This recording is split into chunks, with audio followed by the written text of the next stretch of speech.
चंद्रपूर शहरातील दुर्गापूर शक्तिनगर भागात वेकोली वसाहतीमध्ये मागील काही दिवसापासून धुमाकूळ घालणाऱ्या बिबट्याला 16 फेब्रुवारी मध्यरात्री 12:15 वाजता जेरबंद करण्यात आले। सदर बिबट्याने सलग 2 दिवस पाळीव कुत्र्यांची शिकार केली होती। बिबट्याचा तात्काळ बंदोबस्त करावा अशी मागणी नागरिकांनी केली होती। वन विभागाने तात्काळ वेकोली वसाहतीमध्ये मागील 4 दिवसापासून पिंजरे लावले।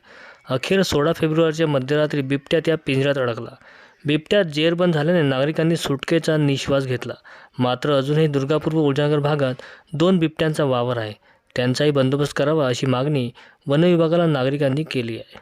दुर्गापूर परिसरामध्ये जे WCL एरियाला लागलेला परिसर जो आहे त्याच्यामध्ये गेले 5 ते 6 दिवस एक लेपर्ड हा वस्तीमध्ये येऊन कुत्रा किंवा कोंबडी यांची शिकार करीत होता।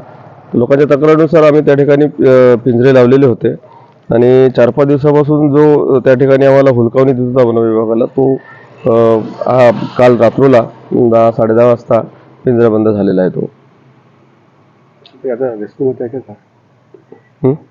ते आता बिबट रेस्क्यूमध्ये आहे। आता सदरचा बिबट ऑब्झर्वेशनमध्ये ठेवलेला आहे। समोर वरिष्ठाच्या आदेशानुसार त्याला आपल्याला काय करता येईल ते ठरवले जाईल।